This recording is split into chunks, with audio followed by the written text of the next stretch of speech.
बहस के number 1 show ताल ठोक के में आपका बहुत बहुत स्वागत है। मैं हूं आपके साथ अनुराग मुस्कान। देखिए, औरंगजेब की तारीफ करने पर चौतरफा घिर चुके हैं समाजवादी पार्टी के विधायक अबू आजमी, जिन्हें महाराष्ट्र विधानसभा से सस्पेंड भी कर दिया गया है। आजमी के निलंबन से नाराज समाजवादी पार्टी के सुप्रीमो अखिलेश यादव ने कहा है कि निलंबन से सच की जुबान पर कोई लगाम नहीं लगा सकता।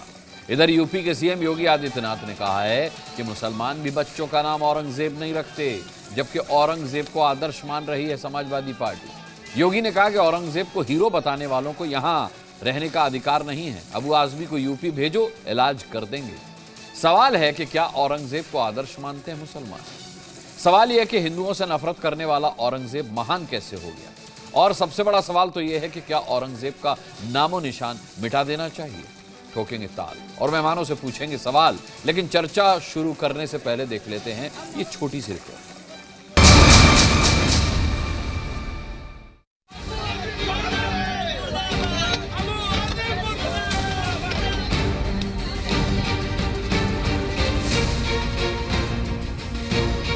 उस कमबख्त को निकालो पार्टी से और उसको एक बार यूपी भेज दीजिए, बाकी उपचार हम अपने आप करवा लेंगे। कोई सभ्य मुसलमान भी अपने पुत्र का नाम औरंगजेब नहीं रखता, क्योंकि इसे मालूम है यथा नाम तथा काम। दुर्भाग्य है कि इन्होंने आदर्श किसको माना है, यानी औरंगजेब को। अब योगी जी की सरकार है, अगर इस सरकार में डिक्टेटरशिप है, इसमें जो है लोकशाही नहीं है, डेमोक्रेसी खत्म हो चुकी है, तो जो चाहे कर ले, मैं क्या कह सकता हूँ। औरंगजेब 49 साल इस देश के बादशाह रहे। महाराष्ट्र का ही नहीं, भारत के हिंदू की डिमांड है उस औरंगजेब की खबर पर बुलडोजर जल्द से जल्द चढ़ा है। जिस तरीके से अबू आजमी को सस्पेंड किया, उसी तरीके से औरंगजेब की कब्र है, उसी तरीके से उसे उखाड़ के ये महाराष्ट्र से बाहर कीजिए। अबू आदमी को औरंगजेब का औलाद, देशद्रोह का मुकदमा लगाकर और जेल के अंदर डाल देना चाहिए। उन्होंने कोई ऐसी बात नहीं कही कि उनके खिलाफ देशद्रोह का मुकदमा लिखा जाए। ऐसे लोग समाज में जहर घोलते हैं और आतंक को बढ़ावा देते हैं। एक मंदिर नहीं बता सकते हो आपके औरंगजेब आलमगीर ने तोड़वाया, सिर्फ झूठ बोलते हो। चलिए डिबेट शुरू कर रहे हैं। उससे पहले अपने पैनलिस्ट से हमेशा की तरह इंट्रोडक्शन मैं करा देता हूं। आज की डिबेट में बेहद खास मेहमान हमारे साथ जुड़े हैं। डॉक्टर अजय आलोक भारतीय जनता पार्टी से प्रवक्ता होंगे, कुछ ही पलों में हमारे साथ जुड़ चुके हैं, बता रहे हैं हमको। और भुवन जोशी हैं हमारे साथ, प्रोफेसर भुवन जोशी समाजवादी पार्टी के प्रवक्ता हमारे साथ यहाँ स्टूडियो में मौजूद हैं। विजय शंकर तिवारी विश्व हिंदू परिषद से प्रवक्ता हमारे साथ जुड़ चुके हैं। इसके अलावा ओमजी उपाध्याय इतिहासकार हमारे साथ जुड़ेंगे। प्रोफेसर कपिल कुमार इतिहासकार यहाँ स्टूडियो में मेरे साथ मौजूद हैं। नूर अहमद अजहरी इस्लामिक स्कॉलर हमारे साथ होंगे। Professor Junaid Haris Islamic scholar की हैसियत से हमारे साथ होंगे। प्रोफेसर सतीश प्रकाश यहाँ मेरे साथ मौजूद हैं, राजनीतिक विशेषज्ञ हैं आप। इसके अलावा हरिशंकरानंद जी महाराज हमारे साथ धर्मगुरु की हैसियत से जुड़ेंगे। चलिए शुरुआत करते हैं इस डिबेट की और भुवन जोशी के साथ शुरुआत करते हैं। भुवन जोशी जी, अखिलेश यादव जी का बयान, जो आपके सुप्रीमो हैं, उनका बयान मैं कोट करना चाहूंगा, हालांकि मैं बता चुका हूं जनता को। वो कह रहे हैं कि सच की जुबान को कोई रोक नहीं सकता। अकबर महान था क्या? ये औरंगजेब महान था क्या? देखिए, मैं आपको स्पष्ट कहना चाहता हूं, समाजवादी पार्टी के जो आदर्श हैं वो लोहिया जी हैं, अंबेडकर साहब हैं, नेताजी हैं। हम लोग इस रास्ते पे चलने का काम करते हैं। हम लोग पीडीए की लड़ाई को लड़ने का काम करते हैं, सामाजिक न्याय की लड़ाई को करने का काम करते हैं और जाति जनगणना की लड़ाई को लड़ने का काम करते हैं। और रही बात जिनके विषय में आज आपने चर्चा करने का काम करा, औरंगजेब कभी भी हमारे ना तो रोल मॉडल है, ना इस देश के रोल मॉडल है। फिर अखिलेश यादव ने ऐसा क्यों लेकिन कहा? देश जानता है, देश जानता है कि गॉडसे के विचारधारा के कौन लोग हैं, और देश ये जानता है कि माफी वीर कौन लोग हैं। देखिए, ये भी देश को पता है। प्रतिक्रिया वो अबू आजमी पर जाहिर कर रहे थे। अबू आजमी ने औरंगजेब का महिमा मंडन किया और अखिलेश यादव का बयान आया है कि सच की जुबान को नहीं रोका जा सकता। मुझे ये बताइए कि अगर आइडियल नहीं है औरंगजेब समाजवादी पार्टी का, तो फिर इस तरीके का बयान अखिलेश यादव ने क्यों दिया? क्या अबू आजमी सच बोल रहे थे?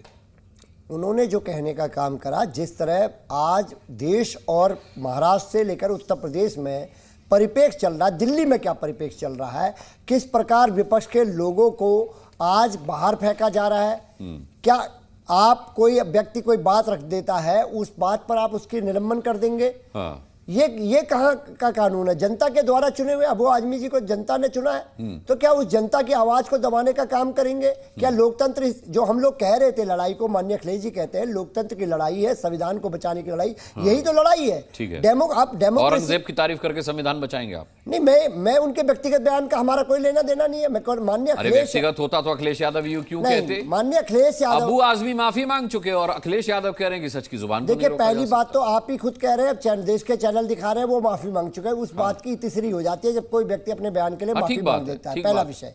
दूसरा, माननीय अखिलेश यादव जी का जो विरोध है, वो जो सदन की जो कार्रवाई हो रही है, और देश में तमाम जगह ऐसी कार्रवाई हो रही है। अभी देखिए आप उत्तर प्रदेश में क्या हुआ, हमारे जो वहां पर एमएलसी विपक्ष के नेता थे उनको बाहर का किस तरह से कमांडो ले गए। ये देश देख पा रहा है देश किस ओर चलना चाहती है भारतीय जनता पार्टी। उत्तर प्रदेश से लेकर महाराष्ट्र तक, दिल्ली तक देश किस ओर चलेगा, ये देश को तय कर रहा है। डॉक्टर अजय आलोक, देश किस तरीके से और किस ओर चलेगा, समाजवादी पार्टी पूछना चाहती है, विरोध अपनी जगह है, अबू आजमी माफी मांग चुके थे, निलंबन का क्या औचित्य है, सस्पेंड करने का क्या मतलब है? मेरे हिसाब से तो उनको सदन से निष्कासित कर देना चाहिए, सस्पेंशन नहीं करनी चाहिए। क्योंकि जिसको औरंगजेब में अपना आदर्श दिखे। अरे भाई, वो माफी मांग चुके हैं, क्या वो तो माफी मांग चुके हैं अजय आलोक। वो माफी मांग चुके हैं, लेकिन हमारे मॉडर्न औरंगजेब उनको सपोर्ट कर रहे हैं। वो विचारों की अभिव्यक्ति की आजादी कह रहे हैं। मॉडर्न औरंगजेब कौन, ये इको कर रहा है अनुराग जी। अच्छा, ठीक हो जाएगा, बोलिए साहब। आपत्तिजनक शब्दों का प्रयोग हमारे नेता के लिए ना करिएगा। मैं आपको पहले बता रहा हूं, आपका सम्मान करता हूं इसलिए बोल रहा हूं। मैं अगर आप करेंगे फिर मैं बता रहा हूं, इस तरह के शब्दों का प्रयोग करिए। आपकी ठीक है, आपने आपत्ति जताई। अखिलेश यादव जी के खिलाफ कोई भी बात मत। अच्छा, ठीक है, आपने कह दिया। हाँ, बोलिए अजय आलोक, बोलिए। अरे भाई, मैं कह रहा हूं, देखिए औरंगजेब को हम सब जानते हैं, शाहजहां को कैद करके उसने आगरा के किले में रखा, बूंद बूंद पानी को तरसा दिया, अपने भाई का गला काट के तश्तरी में पेश किया शाहजहां के सामने। ये सब इतिहास में हमने भी पढ़ा, आपने भी पढ़ा है। अब आज मॉडर्न युग में कोई अपने पिता को कैद में तो रख नहीं सकता, भाई का गला काट नहीं सकता। हाँ, पिता को पार्टी से जरूर निकाल सकता है। अब फिर मैं नाम नहीं ले रहा हूं, नहीं तो फिर भड़क जाएंगे। अब आपके यहाँ क्या परंपरा है? इन्होंने एक ट्वीट अपने गुरु अखिलेश यादव जी ने ट्वीट किया। कौन सी परंपरा? बीच में नहीं बोल रहा हूँ, बात खत्म कर लेंगे। अपने गुरु को आपने कहाँ बैठा दिया काम को? ठीक है, बताइए, देश जानते नहीं कि आप लोग किस रास्ते पे चलना चाहते हैं। बात खत्म कर ले। आपने खुद कहा औरंगजेब की आइडियोलॉजी से समाजवादी पार्टी इत्तेफाक नहीं रखती, फिर प्रोफेसर भुवन जी आप क्यों भड़क रहे हैं? ठीक है, अजय आलोक को उनको उनकी बात पूरी कर लेनी। आप अपनी बात को रखिए, ठीक है, मजबूती से रखिए। आप कोई पोस्ट पढ़ के सुना रहे थे। अच्छा, ठीक, माननीय अखिलेश यादव जी के लिए अरे भुवन जी, अच्छा ठीक, मेरी घोर आपत्ति होगी। अच्छा ठीक है, आपने दर्ज करा दिया आपत्ति। इतना बोलिएगा तो कैसे होगा भाई, इतना बोलिएगा तो कैसे होगा? रुकिए, आपने अखिलेश यादव ने ट्वीट किया, जब आपन कुर्सी हिले तब है मन का आपा खोए, जब आपन कुर्सी हिले तब है मन का आपा खोए, ऊ का औरन के इलाज करे जो खुद है बीमार होए। कुर्सी किसकी हिली? योगी की तो कुर्सी हिली नहीं कभी। योगी तो मजबूत बन के दोबारा 2022 में फिर से बैठ गए, 27 में तिबारा बैठने की तैयारी में है। तो योगी जी की तो कुर्सी हिली नहीं। जानते हैं ये कहावत क्या है? ये अवधि में, ये अवधि में कहावत है, जब आपन कुर्सी खोए, हिले नहीं, जब आपन कुर्सी खोए तब है मन का आपा खोए, ऊ का औरन के इलाज करे जो खुद है बीमार होए। 2017 के बाद जब कुर्सी खो लिए अखिलेश यादव, तब से बदले बदले से नजर आते हैं मेरे सनम, बदले बदले से। ये मानसिक विक्षिप्तता नहीं है तो क्या है? आप ये बताइए, तो हमारे भारत की संस्कृति में हिंदू हो, मुसलमान हो, सिख हो, ईसाई हो, हम अपने पिताजी माताजी की अंतिम दम तक सेवा करते हैं जब तक वो स्वर्ग सिधार नहीं जाए। स्वर्ग सिधारने के बाद हम गंगा जी में जाके उनको तर्पण भी करते हैं, पिंडदान भी करते हैं। और हम ऐसे औरंगजेब को अपना आदर्श मान लें और उसको महान शासक कहें? ठीक है, एक मिनट का ठीक है, और उसके बाद अखिलेश यादव उसका समर्थन करें। प्रदेश जानता है कि कौन अपने पिताजी का सम्मान करता है, कौन उनके अंतिम संस्कार की प्रक्रिया में नहीं है। पूरा देश जानता है इस बात को। आपको मैं बहुत, और इलाज की बात आप करते हैं, माननीय योगी जी ने क्या कहा था 2024 के परिणाम के बाद, आपको याद है? उन्होंने कहने का काम करा कि हम लोग जो हारे आत्मविश्वास से हारे, 400 पार का नारा, और 400 पार का नारा किसका था? माननीय मोदी जी का, अमित शाह का नारा था। ये औरंगजेब से क्या बताने मतलब? का 400 काम पार के कर रहे हैं। लड़ाई किसमें? कुर्सी की लड़ाई किसमें? ये लखनऊ और दिल्ली की लड़ाई भुवन जी, पूरे देश को पता है। आप मुझे भुवन जी, मुझे लग रहा है कि आप औरंगजेब और अबू आजमी से भटकाना चाह रहे हैं इस डिबेट वो को। कहाँ विषय ले जाना चाह रहे हैं? आलोक जी, मुझे WhatsApp कहाँ ले ऐसा जाना लग रहा है चाह रहे हैं? प्रोफेसर कपिल कुमार, जाहिर सी बात है प्रोफेसर भुवन कह रहे हैं कि भाई हम आइडियोलॉजी से इत्तेफाक नहीं रखते औरंगजेब की, हम पीडीए के फॉर्मूले पर काम करते हैं, उनके लिए काम करते हैं। सवाल यह है कि औरंगजेब पर बयान देकर के अबू आजमी माफी मांग चुके हैं, उसके बाद क्या अखिलेश यादव को इस तरीके के बयान देने की जरूरत थी कि सच की जुबान को नहीं रोका जा सकता? देखिए, दो बातें मैं कहूंगा यहाँ पे। पहली बात तो अगर उनके आप अल्फाज देखें, वो माफी नहीं है।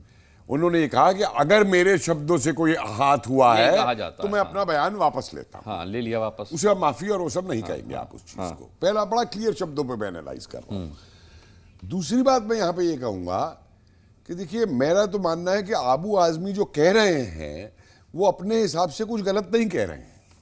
क्यों नहीं गलत कह रहे हैं? मुझको आप ये बताइए कि काफिर के साथ क्या सलूक किया जाना चाहिए, वो क्या लिखा हुआ है? ठीक है, तो औरंगजेब ने जो काफिर के साथ सलूक किया वो अपने हिसाब से किया, तो उसको ये कहना फिर इसको वो क्रूरता कैसे मान लेंगे? वो तो खाली हिंदुस्तान की बात नहीं है भाई। आप दुनिया भर में मुझे एक देश दिखा दीजिए जहां काफिरों के साथ क्या सलूक किया हो, बिना तलवार के धर्म का प्रचार ना किया गया हो, धर्म परिवर्तन जबरन ना कराए गए हो, या धार्मिक स्थल ना तोड़े गए हो। मैं आज की अपनी बात नहीं कर रहा हूं, और यूरोप में देख लीजिए आज क्या हो रहा है उसको लेकर के। तो तीसरी बात मैं यहां पे ये कहूंगा कि 47 के बाद से एक स्थिति इस देश में ये बनाई गई थी मुसलमानों के लिए कि अगर तुम हमको वोट नहीं दोगे तो तुमको यहां पे मार दिया जाएगा, तुमको यहां दोबारा निकाल दिया जाएगा। ये किसने बनाई नहीं थी? सरकार ने बनाई थी, जो चल रही थी वोट की उस समय पूरी की पूरी। यही दलित को लेके बनाई गई थी। और आज जब वो वोटें अब टूट रही हैं वहां से, अब देखिए ना, अगर कोई ये कहे कि मुस्लिम सारे उस पे, भाई ओवैसी अपना लेकर के मुस्लिम वोट अलग लेकर के खड़े हुए हैं। दिल्ली का इलेक्शन अभी हुआ है, आपने देख लिया, मुस्लिम वोट आपको भी गई है, कांग्रेस को भी गई है, मेरे ख्याल कहीं पे शायद और किसी और पार्टी के कैंडिडेट थे उनको भी गई, ओवैसी को भी गई। तो कोई एक वोट का ठेकेदार नहीं रह गया है। तो जो वोट की ठेकेदारी करने वाले लोग हैं वो ये चाहते हैं कि किसी भी तरीके से नहीं, बार बार औरंगजेब का नाम लाने का मतलब क्या है मुझे ये समझाइए। बीजेपी को तो आप कह देंगे जी बीजेपी उन्माद करा रही है इसलिए लाती है नाम। अबू आजमी साहब, आप क्यों लाते हैं फिर औरंगजेब का नाम, मुझे बताइए। क्योंकि औरंगजेब जो है ये एक मानसिकता का प्रतीक है, और ये मानसिकता जो है केवल देखिए धर्म तक नहीं है। मनुची पढ़िए आप, संगीतज्ञों के साथ क्या किया था औरंगजेब ने कि मेरे धर्म में संगीत नहीं होता, और बंद करवा दिया। और जब वो उन्होंने पूरा एक जलूस सा निकाला अपने वो लेकर के तानपुरा वगैरह, तो कहा था कि इतना इसको जमीन में नीचे गड़वा दो कि संगीत दोबारा उठ ना पाए। ठीक है, वहां इनको औरंगजेब क्रूर नहीं दिखाई देगा। दूसरी तरफ ये कहेंगे कि डीजे नहीं बजना चाहिए और वो म्यूजिक नहीं होना चाहिए, पूरा उसके ऊपर। ठीक है, मैं आता हूं। सतीश प्रकाश जी हमारे साथ। प्रोफेसर सतीश प्रकाश जी, सवाल है कि समाजवादी पार्टी के कुछ नेताओं की तरफ से यह भी बयान आया कि औरंगजेब अगर क्रूर होता तो वो 4 दशक से ज्यादा कैसे राज करता इस मुल्क पर। तो अगर वो क्रूर होता तो वो सत्ता से विमुख हो जाता या सत्ता से बेदखल कर दिया जाता। तो वो तो क्रूर मानने को तैयार नहीं है औरंगजेब को। इसके एक लाइन का जवाब नहीं, देखिए 2-3 चीजें हैं। आप देखिए, जिस समय औरंगजेब हैं वहां पर राज्य का विस्तार सिर्फ लड़ाई है, तलवार है, मारकाट है, इसमें कहीं कोई दो राय नहीं। और इसमें भी कहीं मैं औरंगजेब का पक्ष नहीं ले रहा हूं, वो पक्ष बाद में होगा। औरंगजेब का अगर आप इतिहास देखते हैं तो औरंगजेब ने अपने जीवन के 30 साल पहले दिल्ली को छोड़ा, उसके बाद वो दक्षिण जाते हैं और वो कभी दिल्ली लौट के नहीं आते। वो पहला ऐसा मुगल शासक रहा कि जो अपने अंतिम समय तक राज्य का विस्तार करता रहा। हो सकता है कि मेरे नजरिए से वो बेहतर ना हो, लेकिन एक राजा के रूप में अगर हम उसको देखते हैं तो वो कहीं ना कहीं परफेक्ट है। एक बात। दूसरी बात, देखिए औरंगजेब के ऊपर 2 सबसे महत्वपूर्ण आरोप है कि उसने अपनी जो जनता है उससे बहुत ज्यादा टैक्स वसूला। लेकिन अगर टैक्स वसूलना ही बुरी बात है तो आपको यह भी बात बताना पड़ेगा कि वर्तमान भारत सरकार, भारत के लोग दुनिया में सबसे ज्यादा टैक्स देते हैं। अगर टैक्स वसूल, देखिए सरकार कहती है कि जीएसटी कलेक्शन बढ़ रहा है, और अगर जीएसटी कलेक्शन बढ़ रहा है तो यह सरकार की सफलता है। तो अगर यह सरकार की सफलता है तो शायद उधर भी आप देखेंगे, एक बात। दूसरी बात, अगर आप चरमपंथी की बात करेंगे, निश्चित रूप से उसके व्यवहार से कहीं ना कहीं नजर आता है कि उसका इस्लामिक जो दृष्टिकोण है उसको उसने बढ़ावा दिया। लेकिन यह भी आप सच है कि लोग जब जब सत्ता में आते हैं और जिस जिस विचार को वो पालते हैं, निश्चित रूप से उस विचार को कठिन बनाते हैं। अगर बेहतर राजा हो, अकबर भी वहां है, अकबर लिबरल है, लेकिन वो लिबरल नहीं है। दूसरी बात, औरंगजेब के बारे में एक बात और भी मानेंगे कि औरंगजेब ने उस समय के जो तमाम जो राजाओं के बेटे थे, उनके जो भाई थे, यह भी सच है कि औरंगजेब ने उनका कहीं ना कहीं जो मेहनताना था, जो उनका बना हुआ पैसा था, उसको कम किया, और जो शाही खर्च है उसको भी कम किया। और औरंगजेब के बारे में यह भी कहा जाता है कि वो अपनी टोपी जो पहनते थे उसकी खुद सिलाई करते थे।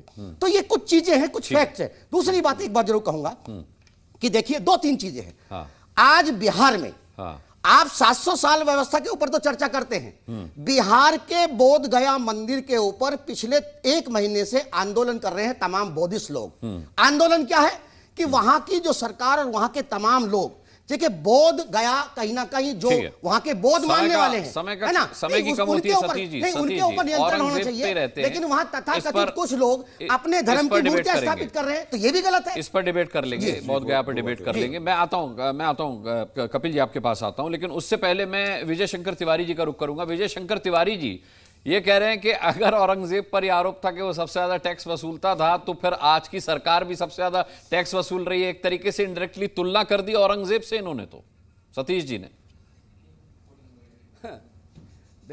देखो अनुराग जी, ये जो तुलना करने वाले हैं उस समय ये भी नहीं थे और हम भी नहीं थे। देखेंगे तो आप किताबें ही ना, और जो पुस्तकों में इतिहास लिखा है, ये कोई रोमिला ठाकुर और इरफान हबीब की किताब से सारी बातें सही नहीं निकलेंगी।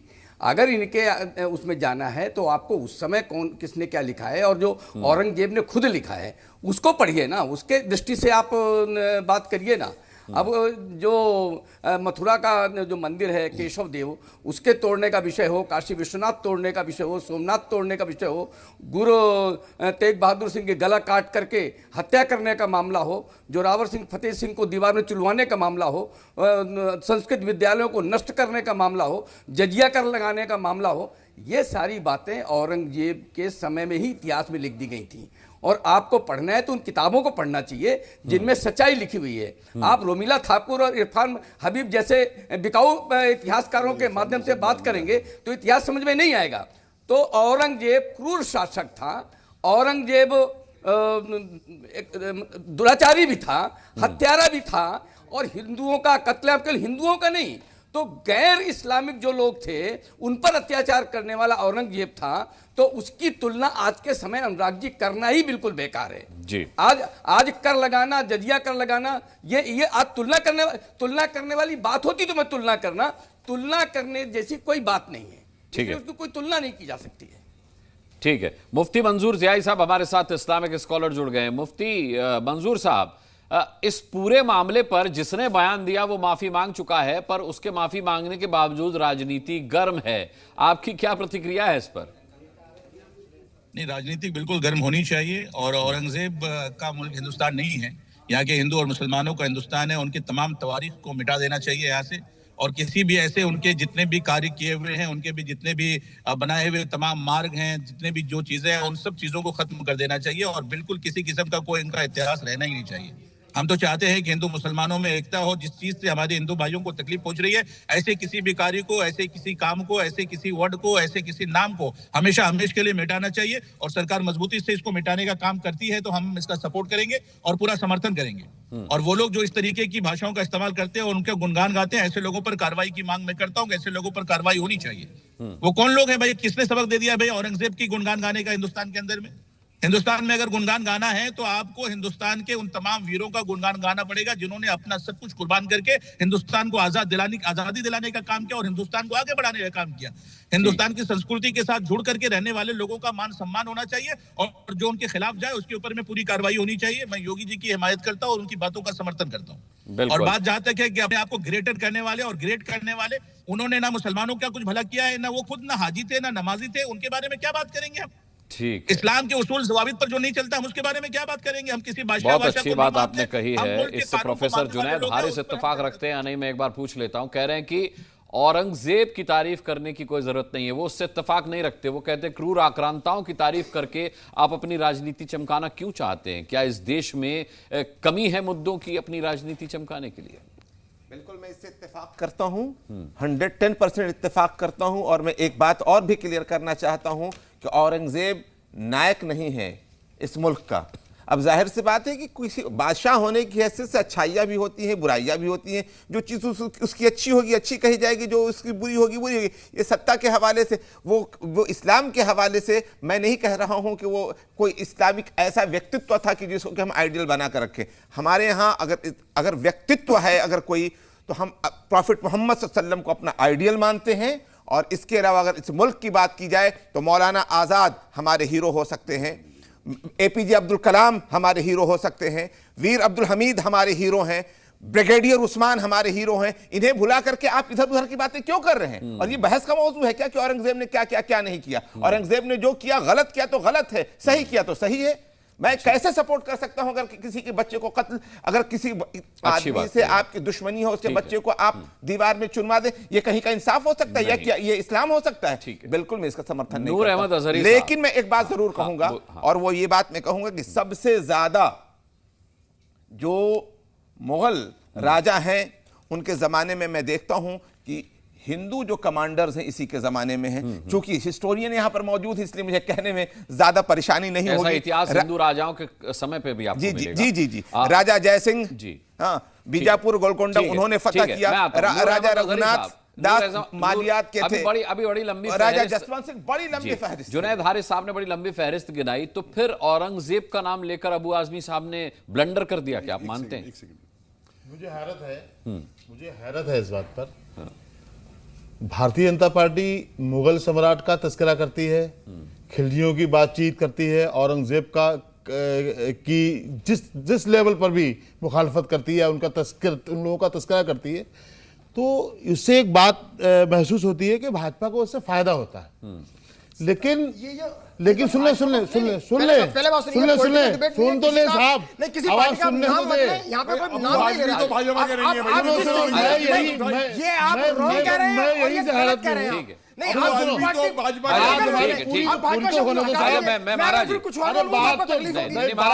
आप सुनोगे हमारी। अबू आसिम आजमी समाजवादी पार्टी के प्रवक्ता यहाँ पर मौजूद हैं। मैं उनसे पूछ रहा हूँ कि समाजवादी पार्टी क्यों मुगलों का तस्करा कर रही है, क्या वजह है? क्यों उनका महिमामंडल कर रही है, क्या वजह है? मौलाना फजले खैराबादी से लेकर के मौलाना किफायतुल्लाह काफी मुरादाबादी तक 50,000 से ज्यादा बासनद आलिमों हाफिजों कारियों ने इस मुल्क की आबियारी के लिए अपनी जान दी है।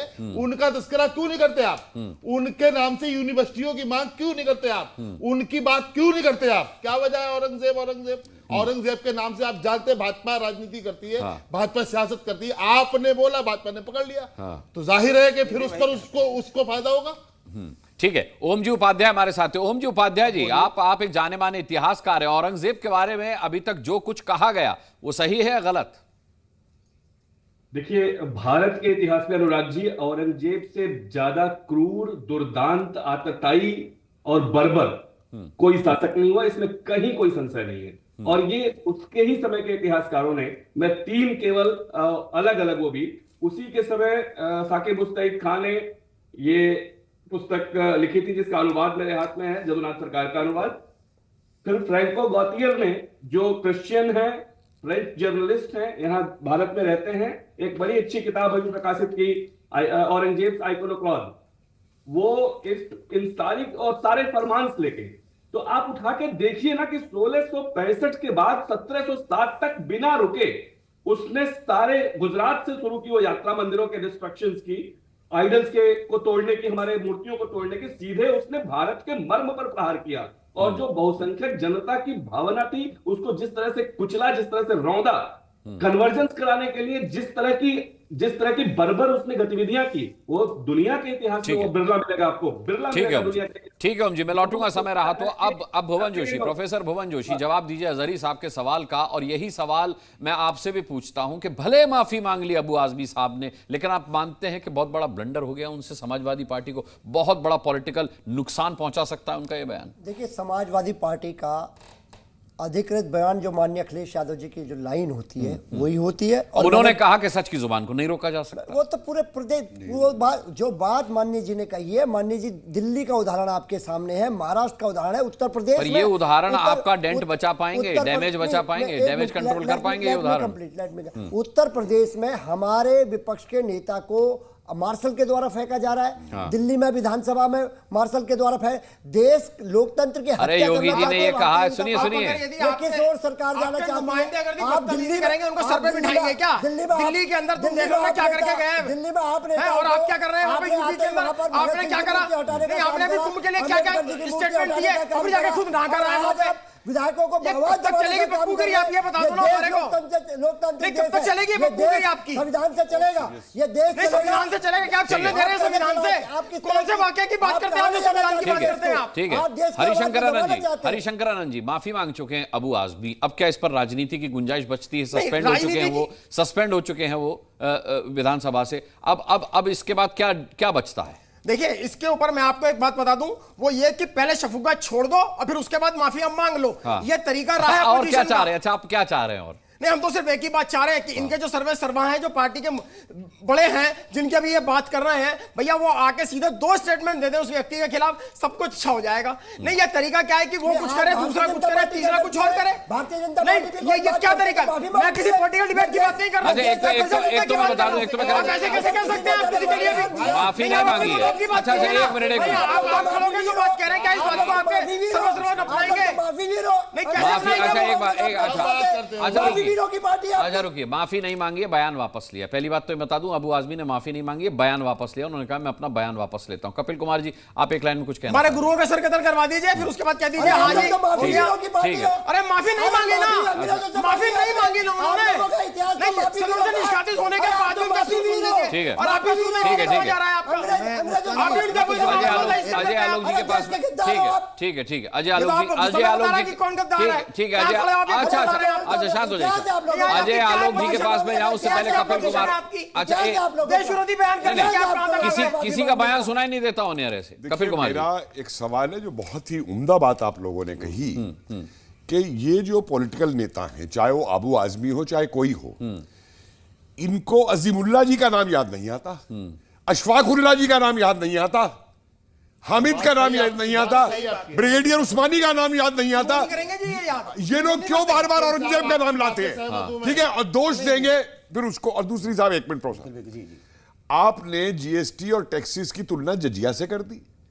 अरे भाई, आपने कहा टैक्स सरकार लेती है, जजिया क्या टैक्स है भैया? देखिए, वो तुलना मत कीजिए, ये और भड़काने वाली बात। औरंगजेब के ऊपर एक आरोप यह है कि उसने उसके समय में मैक्सिमम टैक्स नहीं जजिया लगाया था भाई। भी एक कर है भाई साहब। लेकिन सर एक बात बता दूं आपको, जजिया कर लगा करके यात्रा करना, आपने बहुत सारी आबादी को, मैं तमाम हिंदुओं का इतिहास भी जानता हूं, मैं कभी जिन्होंने एक बहुत बड़ी आबादी धार्मिक कर को कब बता रहा हूं, बिना जजिया की बात नहीं है। अंग्रेजों ने जो टैक्स लगाए, लेकिन वो सामाजिक गलती, और आज जो हिंदू टेम्पल एक्ट बना हुआ है,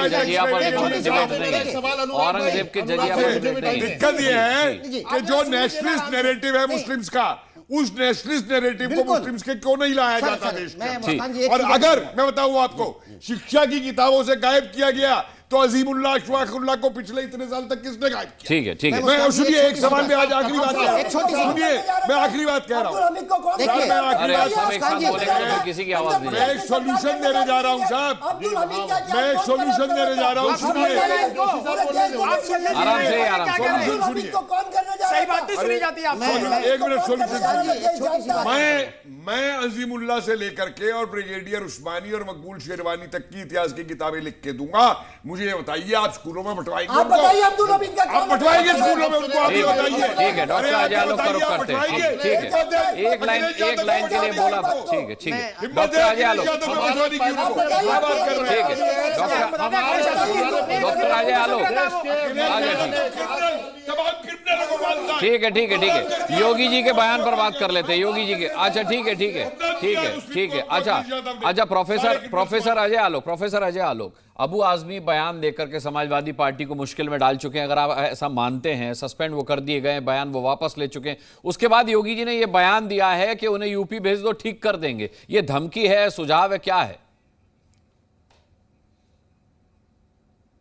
ये धमकी नहीं है, ये बिल्कुल धमकी नहीं है। मैं बता रहा हूं ये क्यों जरूरत है, क्योंकि उन्होंने बयान पे खेद व्यक्त किया, लेकिन उनके नेता जिनको अभी कह रहे भुवन जोशी जी की वही आधिकारिक लाइन होती है, उन्होंने उसी बयान पे ट्वीट किया करने का वो निलंबन का। अरे यार ये बीच में बोलेंगे तो कैसे होगा, ये क्या तरीका है? ठीक है ठीक है ठीक है राज्य मंत्री को बोल लीजिए। अरे अभी ठीक करवा दिया किसानों पे, बात पूरी अजय आलोक धोनी को ठीक नहीं कर पाए योगी जी, ये योगी जी धोनी को ठीक करके दिखाते हैं। ये बताइए धोनी किसानों को मैं इतिहास बढ़ा के ठीक कर दूंगा भाई, किसानों पे क्या करने का काम करा, मैं सही इतिहास बढ़ा के ठीक कर दूंगा।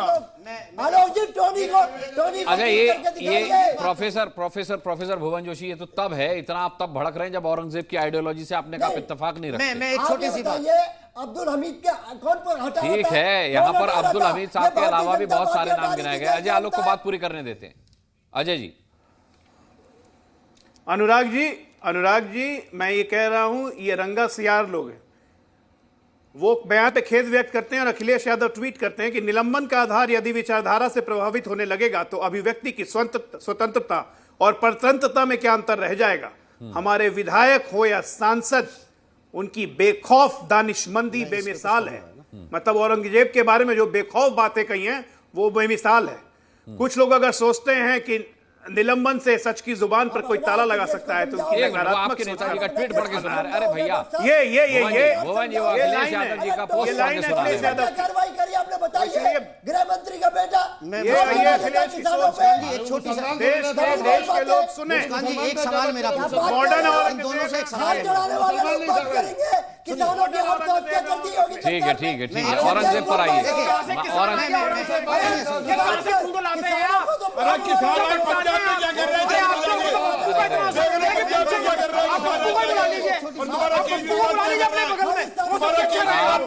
अजय जी का बयान तो पूरा होने दीजिए, अजय जी की बात क्या कर रहे हैं पंजाब में, अजय जी की बात तो पूरी होने दीजिए। मेरा एक सवाल है, हमारा सवाल भाजपा से जरूर पूछेंगे। नहीं एक सवाल मेरा है, सुनिए देखिए अखिलेश जी का जो ट्वीट है, निश्चित रूप से चाहे बीजेपी हो या समाजवादी पार्टी हो, वो औरंगजेब को जिंदा रखना चाहते हैं, तो क्यों वो वोट देते हैं। अखिलेश जी ने ये क्यों नहीं कहा कि ये संसदीय जो परंपरा है उसके विपरीत है, सदन में अगर कोई बात कही जाएगी तो उसका निलंबन सदन करेगी, सदन के बाहर अगर कोई बात की यानी बीजेपी की ट्रैप में आ गए अखिलेश यादव।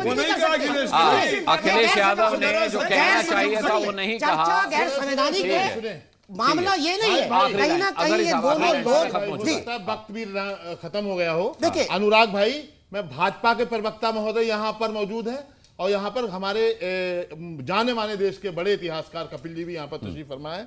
मैं इन दोनों लोगों से ये बात पूछना चाहता हूं, कभी भारतीय जनता पार्टी के जो राष्ट्रीय कार्यकारिणी उससे सवाल कीजिए, किसी भी सूबे में चुनाव होता है, किसी भी इलाके में चुनाव होता है तो आपको मुगल याद आते हैं। नहीं ये तो अबू आजमी को याद आए, अबू आजमी को याद आए, अबू आजमी को याद आए, सवालों से क्यों भाग रहे हो? समाजवादी पार्टी को याद आए। चलिए सुनो ना, बात निकली है तो फिर दूर तलक जाएगी। अच्छा मेरा समय खत्म हो गया। बात निकली है तो फिर दूर तलक जाएगी। इस मुद्दे पर आगे भी मुझे लगता है कि डिबेट करनी पड़ेगी। आज के लिए सभी पैनलिस्ट का बहुत बहुत धन्यवाद करना चाहता हूं। आप दर्शकों का भी बहुत बहुत धन्यवाद ताल ठोक के देखने के लिए। कल शाम 5 बजे फिर एक मुद्दे के साथ ठोकेंगे ताल, पूछेंगे सवाल। तब तक के लिए अपना बहुत बहुत ख्याल रखिएगा। मुझे अभी के लिए इजाजत दीजिए। नमस्कार।